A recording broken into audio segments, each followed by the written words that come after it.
Ce furent 3 jours pleins, exquis, splendides, une vraie lune de miel. Ils étaient à l'hôtel de Boulogne, sur le port.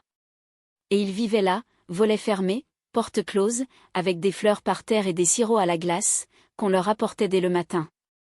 Vers le soir, ils prenaient une barque couverte et allaient dîner dans une île. C'était l'heure où l'on entend, au bord des chantiers, retentir le maillet des calfats contre la coque des vaisseaux. La fumée du goudron s'échappait d'entre les arbres, et l'on voyait sur la rivière de larges gouttes grasses, ondulant inégalement sous la couleur pourpre du soleil, comme des plaques de bronze florentin, qui flottaient. Ils descendaient au milieu des barques amarrées, dont les longs câbles obliques frôlaient un peu le dessus de la barque. Les bruits de la ville insensiblement s'éloignaient, le roulement des charrettes, le tumulte des voix, le jappement des chiens sur le pont des navires. Elle dénouait son chapeau et ils abordaient à leur île.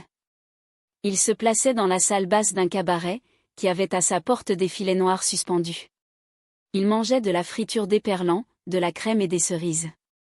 Ils se couchaient sur l'herbe, ils s'embrassaient à l'écart sous les peupliers, et ils auraient voulu, comme deux Robinson, vivre perpétuellement dans ce petit endroit, qui leur semblait, en leur béatitude, le plus magnifique de la terre. Ce n'était pas la première fois qu'ils apercevaient des arbres, du ciel bleu, du gazon, qu'ils entendaient l'eau couler et la brise soufflant dans le feuillage, mais ils n'avaient sans doute jamais admiré tout cela, comme si la nature n'existait pas auparavant, ou qu'elle n'eût commencé à être belle que depuis l'assouvissance de leurs désirs. À la nuit, ils repartaient. La barque suivait le bord des îles. Ils restaient au fond, tous les deux cachés par l'ombre, sans parler. Les avirons carrés sonnaient entre les tolets de fer, et cela marquait dans le silence comme un battement de métronome, tandis qu'à l'arrière la bosse qui traînait ne discontinuait pas son petit clapotement doux dans l'eau. Une fois, la lune parut, alors ils ne manquèrent pas à faire des phrases, trouvant l'astre mélancolique et plein de poésie, même elle se mit à chanter, « Un soir, t'en souviens-t-il ? Nous voguions, etc. » Sa voix harmonieuse et faible se perdait sur les flots, et le vent emportait les roulades que Léon écoutait passer, comme des battements d'ailes, autour de lui. Elle se tenait en face, appuyée contre la cloison de la chaloupe, où la lune entrait par un des volets ouverts. Sa robe noire, dont les draperies s'élargissaient en éventail, l'amincissait, la rendait plus grande. Elle avait la tête levée, les mains jointes, et les deux yeux vers le ciel.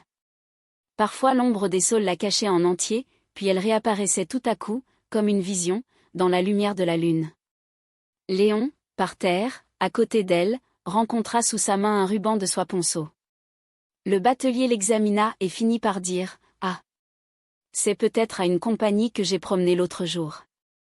Ils sont venus un tas de farceurs, messieurs et dames, avec des gâteaux, du champagne, des cornets à piston, tout le tremblement. Il y en avait un surtout, un grand bel homme, à petite moustache, qui était joliment amusant. Et il disait comme ça, « Allons, conte-nous quelque chose, Adolphe, Dodolphe, je crois. » Elle frissonna. « Tu souffres, fit Léon en se rapprochant d'elle. »« Oh, ce n'est rien. Sans doute, la fraîcheur de la nuit. Et qui ne doit pas manquer de femmes, non plus, ajouta doucement le vieux matelot, croyant dire une politesse à l'étranger. Puis, crachant dans ses mains, il reprit ses avirons. Il fallut pourtant se séparer. Les adieux furent tristes. C'était chez la mère Rollet qu'il devait envoyer ses lettres, et elle lui fit des recommandations si précises. À propos de la double enveloppe, qu'il admira grandement son astuce amoureuse. Ainsi, tu m'affirmes que tout est bien, dit-elle dans le dernier baiser. Oui certes. Mais pourquoi donc, songea-t-il après, en s'en revenant seul par les rues, tient-elle si fort à cette procuration ?